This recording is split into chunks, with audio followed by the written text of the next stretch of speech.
Good morning to all of you. Issue of debentures हम लोग कर रहे थे। लास्ट लेक्चर में कुछ थ्योरेटिकल कॉन्सेप्ट को देखा था। आज के लेक्चर में हम लोग इसका जर्नल एंट्री कैसे करते हैं, यानी कह सकते हैं कि क्वेश्चंस कैसे आएगा और कैसे इसको करना है, वो सारे टॉपिक को वन बाय वन देखते हैं। तो चलिए आपको लेके चलते हैं स्क्रीन पे, जहां से आपको ये सारे कॉन्सेप्ट समझाया जा सके। एक बार कंफर्म करें, क्या आपको स्क्रीन दिखना शुरू हुआ? Yes sir.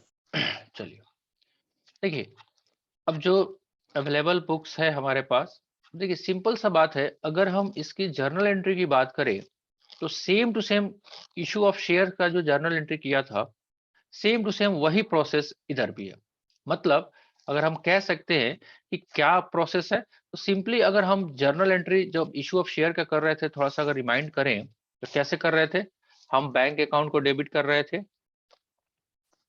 राइट।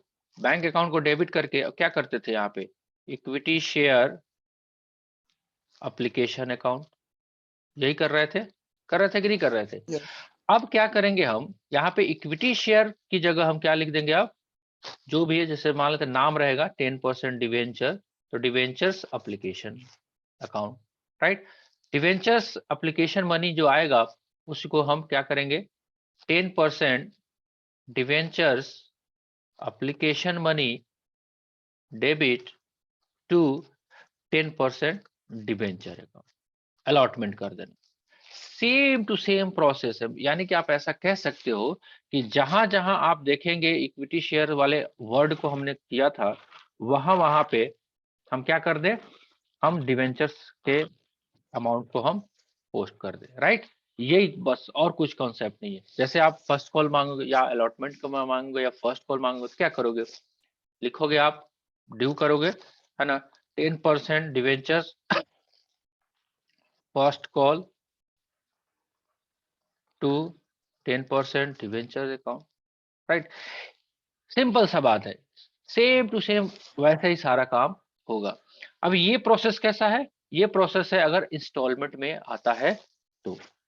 ऐसा भी हो सकता है कि लमसम भी आए, तो लमसम जब आए तो एक ही बार में सारा एंट्री हो जाएगा। जैसे आप देखिए यहाँ पे आपको इलस्ट्रेशन, जो फर्स्ट इलस्ट्रेशन ही दिया हुआ है, आप देखिए यहाँ पे एक आपको समझाने की कोशिश की जा रही है। पहला इलस्ट्रेशन पहले देखते हैं, राइट। देखिए, issue of debenture at par, आपको डिवेंचर जो है पार पे भी इशू किया जा सकता है, प्रीमियम पे भी किया जा सकता है, राइट, और डिस्काउंट पे भी किया जा सकता है। तो ये पार वाला तो कट चुका है, हम प्रीमियम वाला भी समझ के देख लेते हैं। Issue of debenture at premium, देखो Dave limited issue 5000 10% debenture of 100 is at a premium of 10%, ठीक है। तो 5000 डिवेंचर 100 रुपया वाले 10% प्रीमियम पे, तो 10 रुपए प्रीमियम हो गया।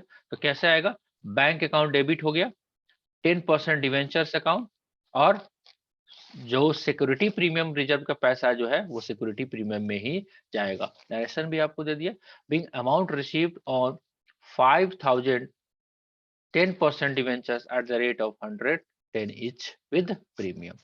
तो जैसे शेयर्स का भी सिक्योरिटी प्रीमियम का पैसा सिक्योरिटी प्रीमियम रिजर्व में भेज देते हैं, डिवेंचर्स पे भी जो सिक्योरिटी प्रीमियम का पैसा है वो सिक्योरिटी प्रीमियम में दे।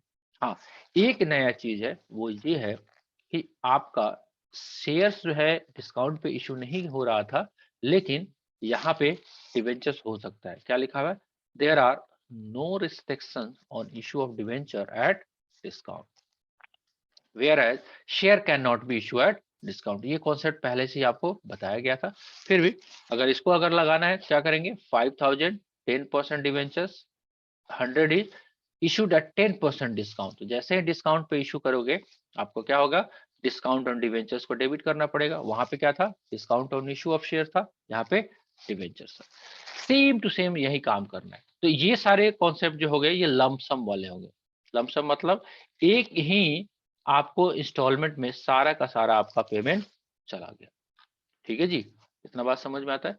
लेकिन अगर हम बात करते हैं कि अगर आपका कुछ ऐसा भी क्वेश्चन आएगा, issue of debentures consideration other than cash, तो same issue of share consideration other than cash वाला था, सेम टू सेम। इसलिए डिवेंचर्स चैप्टर जब पढ़ते हैं, जब इसका रिडेम्पशन पढ़ेंगे ना, थोड़ा सा वो कॉन्सेप्चुअल है, लेकिन इशू ऑफ डिवेंचर्स में बहुत ज्यादा कॉन्सेप्ट नहीं है। सिंपल सा आप कहिए, जहां जहां देखे आप इक्विटी शेयर वाले कॉन्सेप्ट को उठाइए, जहां जहां इक्विटी शेयर लिखा है वहां वहां डिवेंचर आप लगा दीजिए, आपका काम बंद, खत्म। अगर एसेट्स परचेज करते हो तो एसेट्स तो वेंडर होगा ही होगा। वेंडर को डिवेंचर पकड़ा दिया, पहले क्या पकड़ाते थे, इक्विटी शेयर कैपिटल, अभी पकड़ा दिया डिवेंचर। वो राजी है तो दे दो, पार पे है तो, प्रीमियम पे है तो, डिस्काउंट पे है तो। ये वाला कॉन्सेप्ट इक्विटी शेयर में नहीं था, यहाँ पे है। ठीक है जी, कुछ बात से समझ में आ रही है क्या, सब बातें हो रही है? हाँ जी, यस और नो। एक आपको एक नया कॉन्सेप्ट देखने को मिलेगा, वो है कोलेटरल सिक्योरिटी। वो थोड़ा सा डिस्कस हम कर देते हैं। सबसे पहले समझिए कि सिक्योरिटी क्या होता है। सिक्योरिटी का मतलब ये होता है सुरक्षा। जब आप बैंक में लोन लेने जाते हो तो क्या होता है, बैंक आपसे लेती है कि नहीं लेती है सुरक्षा? लेती है। भाई कहते हैं कि घर अपना गिरवी रख दो तभी हम आपको लोन देंगे, या कुछ भी दो, सोना दो, चांदी दो, कुछ भी दो। यानी कि अगर आप बैंक को डिफॉल्ट कर जाओगे तो वो उसको बेच के पैसे रिकवर कर ले।